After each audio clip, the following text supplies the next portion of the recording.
हैं nation view बीनाज त्यागी के साथ। रात के 8 बजे के हम हाजिर हैं देश और दुनिया की हर उस खबर के साथ जो आपके लिए जानना जरूरी है। खबर के हर पक्ष और पहलू से आपको हम रूबरू कराते हैं ताकि आप जब भी खबर पर अपनी कोई राय कायम करें तो वो सटीक हो, निष्पक्ष हो, उसके हर पहलू को आप जानते हो।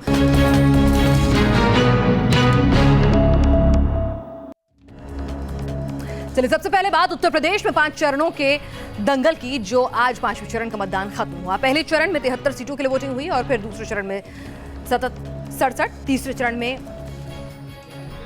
69 सीटों पर मतदान हुआ। आप देख सकते हैं कि आज अगर हम बात करें यूपी के दंगल की, पहले चरण में 73 सीटों पर मतदान हुआ था, दूसरे चरण में 67 सीटों पर मतदान हुआ है, तीसरा चरण 69 सीटों पर मतदान हुआ था, चौथे चरण में 53 सीटों पर और आज 5वें चरण में 51 सीटों पर मतदान संपन्न हुआ है। छठे चरण में अब 49 सीटों और 7वें चरण में 40 सीटों पर मतदान होना है, यानी कि अब 2 चरण बाकी रह गए हैं इस दंगल के।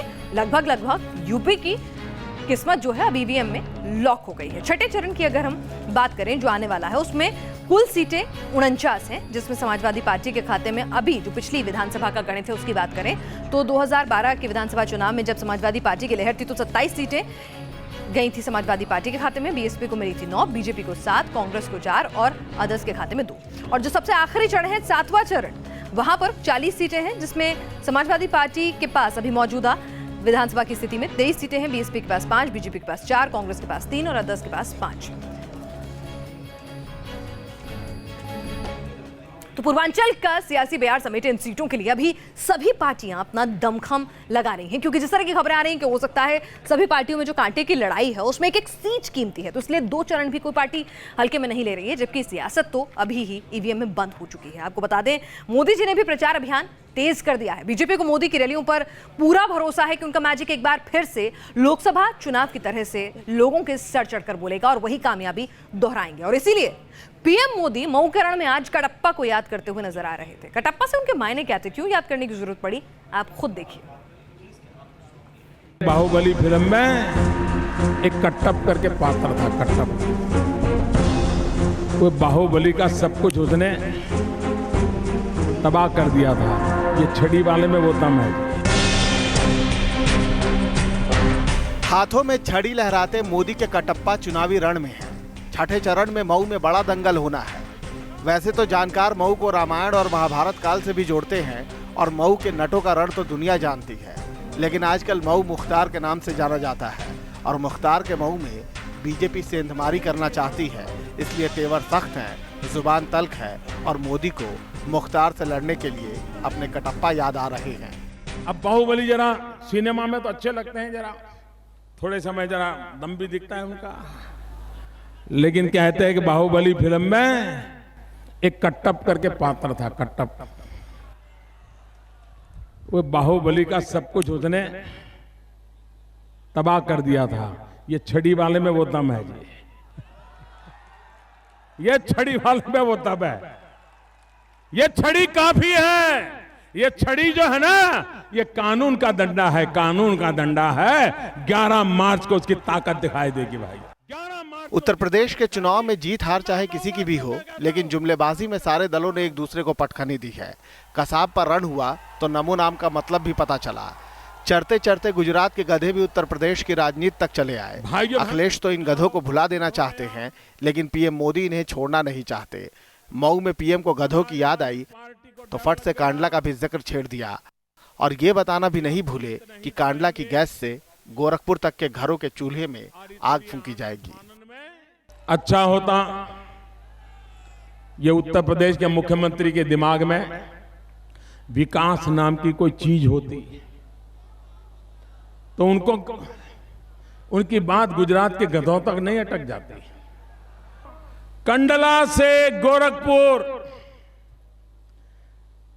करीब 2700 किलोमीटर लंबी गैस की पाइपलाइन बिछाई जा रही है।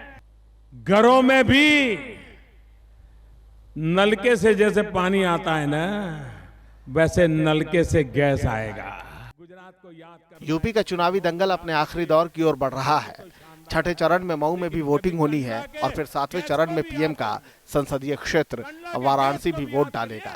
जनता के मन की तो वही जाने, लेकिन बीजेपी यहाँ अपना दबदबा कायम करने की पूरी जुगत लगा रही है और इसीलिए उसका रुख आक्रामक है और रण में पीएम मोदी ने पूरी तरह से मोर्चा संभाल लिया है। किसान के लिए टीम न्यूज़ नेशन। युवान के लिए पीएम मोदी अपने कटप्पा को यूं ही याद नहीं कर रहे हैं। दरअसल मऊ, बलिया, गाजीपुर, चंदौली, वाराणसी, मिर्जापुर, देवरिया, आजमगढ़, गोरखपुर, कुशीनगर, सोनभद्र, ये जो तमाम इलाके हैं, इन इलाकों में राजभर वोट काफी मायने रखते हैं और इसीलिए बीजेपी ने ओम प्रकाश राजभर की पार्टी से यह गठबंधन भी किया है और उसे 9 सीटें भी दी गई हैं। और अब वोटिंग से पहले भी पीएम मोदी राजभर की पार्टी के निशान यानी छड़ी के सहारे बड़ा सियासी संदेश देना चाह रहे हैं। साफ तौर पर यह चोट दलित मुस्लिम सियासी समीकरण पर नजर करती तो आती है ये छड़ी, लेकिन वाकई में इस छड़ी में कितना दमखम है ये तो जनता तय करेगी। उत्तर प्रदेश का चुनाव है और राम का नाम ना हो, राम मंदिर पर चर्चा ना हो, ऐसा भला कैसे हो सकता है? तो जाहिर सी बात है कि आज राम भी खूब याद आए। बीजेपी नेता वक्त वक्त पर राम राग अलापते रहे, लेकिन छठे चरण की वोटिंग से पहले एक बार फिर राम मंदिर के मुद्दे को जबरदस्त तूल देने की आज कैसे कोशिश हुई, आप देखिए इस रिपोर्ट में। चुनावी सरगर्मी में राम नाम की धुन, विकास के दावे, राम राग का सहारा। 5वें चरण में अयोध्या की वोटिंग तो हो गई, लेकिन राम मंदिर पर सियासत परवान पर है। बीजेपी के फायर ब्रांड नेताओं के नजरिए से तो यही लगता है। विकास का भी मुद्दा है, राम मंदिर का भी मुद्दा है, और उसको कैसे राम मंदिर बनाना है, जब जीत जाएंगे तो सब बैठ करके तय करेंगे किस रूप में उसको बनाना है। विरोधी इल्जाम लगाते रहे हैं कि चुनाव के दरमियान अक्सर बीजेपी को राम याद आते हैं। इस पर केंद्रीय मंत्री उमा भारती जवाब दे रही हैं कि राम मंदिर आंदोलन संपूर्ण हो चुका है, लेकिन राम मंदिर कब बनेगा इसको लेकर उनके अपने तर्क हैं। मैं बिल्कुल मारने के लिए तैयार थी, मैं जान देने के लिए तैयार थी, और ये तय हो गया कि माननीय जजेस ने कह दिया कि बीच का जो टॉम है वो रामलला का है, और यही मैं चाहती थी, यही सारे आंदोलनकारी कह रहे थे कि वो राम जन्मभूमि आंदोलन पूरा हो गया है। नहीं, संपूर्ण हो गया, पूरा नहीं, कंप्लीट नहीं, संपूर्ण हो गया। चुनाव में अयोध्या का अध्याय खुला, ऐसे में ये जानना दिलचस्प है कि अयोध्या का एजेंडा क्या है। हनुमानगढ़ी मंदिर के महंत ज्ञानदास की माने तो असल मुद्दा राम मंदिर नहीं, अयोध्या का विकास है। यहाँ ये चुनाव होता तभी राम मंदिर बनने लगता है, ये तो आपको पता है। 25 साल से हम लोग परेशान हो चुके हैं, तो अभी हम लोग पूरे प्रदेश सहित पूरे अयोध्या का जो विकास हो रहा है उस मुद्दे पर आए हैं। अगला आने वाला कौन विकास करेगा कौन नहीं करेगा उसके लिए आए। राम मंदिर को लेकर देश की निगाहें देश की सबसे बड़ी अदालत पर टिकी। सुप्रीम कोर्ट का फैसला जो भी हो, सियासी दांवपेच में राम राग जपने की रवायत रही है और इस बार भी यही हो रहा है। चुनाव अयोध्या में हो और राम की बात न हो तो ये बात कुछ बेमानी सी लगती है, और शायद इसीलिए विनय कटियार ने कहा कि अगर यूपी में सरकार बनेगी तो राम मंदिर भी बनेगा। फैजाबाद से वीडियो जर्नलिस्ट मोहम्मद फहीम के साथ विनोद मिश्रा, न्यूज़ नेशन। आइए आगे बढ़ते हैं, आपको दिखाते हैं एक बड़े हादसे की तस्वीर। जयपुर के जगतपुरा में कॉलेज के हॉस्टल को कैंपस से जोड़ने वाले ब्रिज की रेलिंग अचानक से गिर गई और रेलिंग पर मौजूद छात्र जमीन पर गिर गए। हादसे में 35 छात्र जख्मी हो गए हैं, जिनमें से 10 की हालत नाजुक बनी हुई है। पल भर में पसर गया मातम,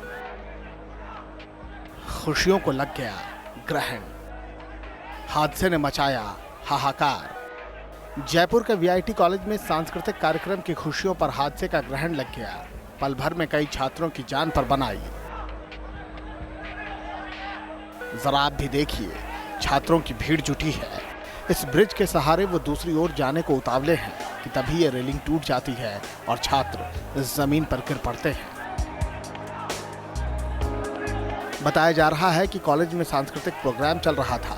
कार्यक्रम खत्म हुआ तो छात्र खाने के लिए मेस की ओर बढ़ चले। ये ब्रिज कैंपस और हॉस्टल को आपस में जोड़ती है, लेकिन अचानक ब्रिज की रेलिंग गिर गई और छात्र भी नीचे गिर गए। हादसा होते ही चीख पुकार मच गया। आनन फानन में जख्मी छात्रों को अस्पताल पहुंचाया गया। बताया जा रहा है कि घायल छात्रों में से 10 की हालत नाजुक बनी हुई है। ब्रिज हादसे के बाद कॉलेज प्रबंधन भी सवालों के घेरे में है। बताया जा रहा है कि कॉलेज प्रशासन ने मामले को दबाने की भरसक कोशिश की। पुलिस को भी देर से जानकारी दी गई। हालांकि अब तक कॉलेज की ओर से कोई बयान नहीं दिया गया है। और अब पुलिस भी जांच में जुटी है। जयपुर से मनीष भट्टाचार्य के साथ टीम न्यूज़ नेशन। चलिए आगे बढ़ते हैं और एक और हादसे की बात करते हैं। माफ कीजिएगा, हरियाणा के रोहतक की बात है। यहाँ पर 3500 साल पुरानी सभ्यता के अवशेष मिले हैं जिसे हड़प्पा काल का बताया जा रहा है।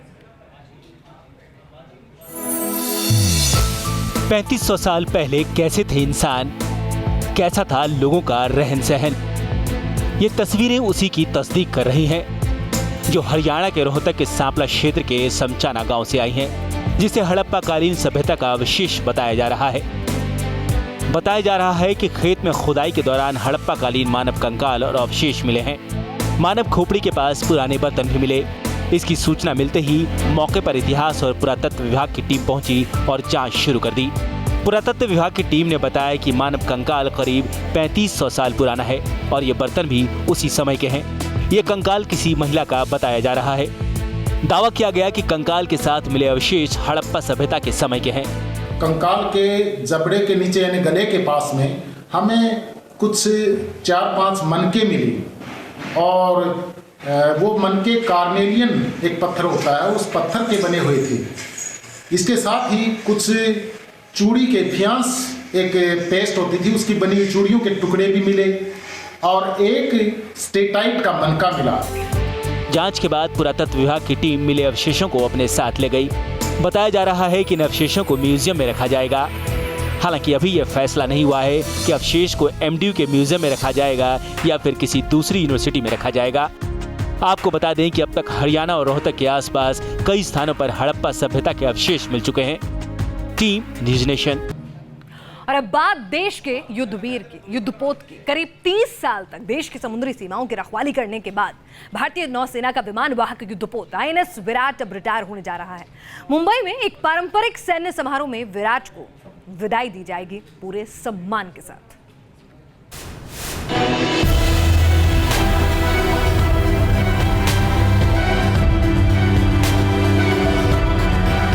जिसने दुश्मनों के नापाक मंसूबों पर फेरा पानी, जिसने 30 साल तक देश की सीमा की रखवाली की, जिसकी गर्जना से कांपा दुश्मन, वो विराट योद्धा नौसेना से रिटायर हो रहा है।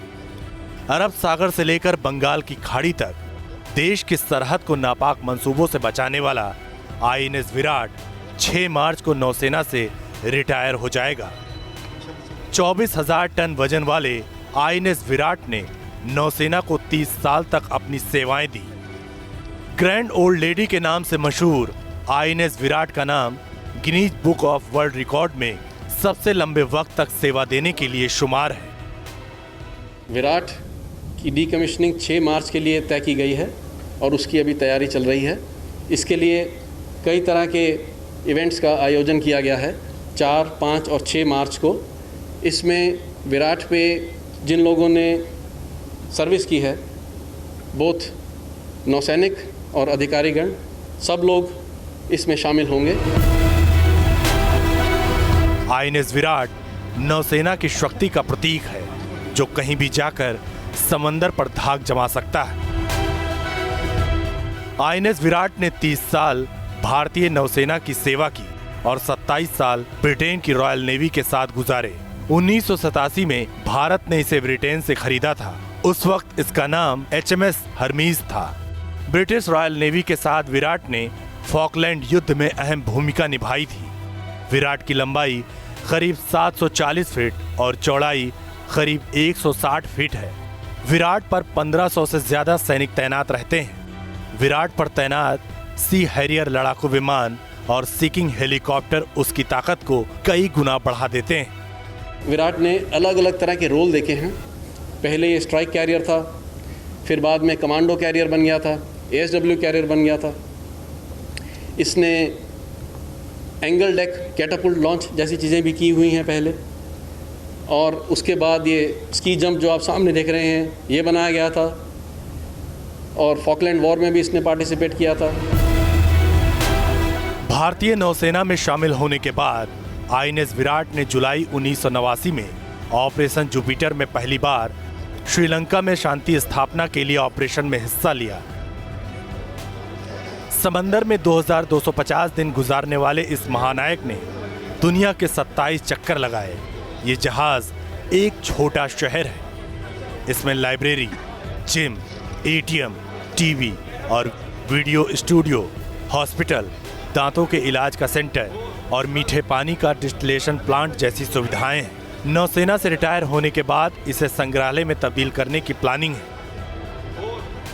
हालांकि इस पर अभी कोई फैसला नहीं हो पाया है। विश्व का सबसे पुराना विमान वाहक युद्धपोत आईएनएस विराट भारतीय नौसेना को अपने 30 सालों की गौरवशाली सेवा देने के बाद अब 6 मार्च को आधिकारिक तौर पर रिटायर हो रहा है। नौसेना के लोग सम्मान से आईएनएस विराट को ग्रैंड ओल्ड लेडी भी कहा करते थे। भारतीय नौसेना में शक्ति का प्रतीक आईएनएस विराट समुद्र में जहां भी जाता था वहां अपनी धाक जमा लेता था। वीडियो जर्नलिस्ट ओम प्रकाश के साथ विकास श्रीवास्तव, न्यूज़ नेशन, मुंबई।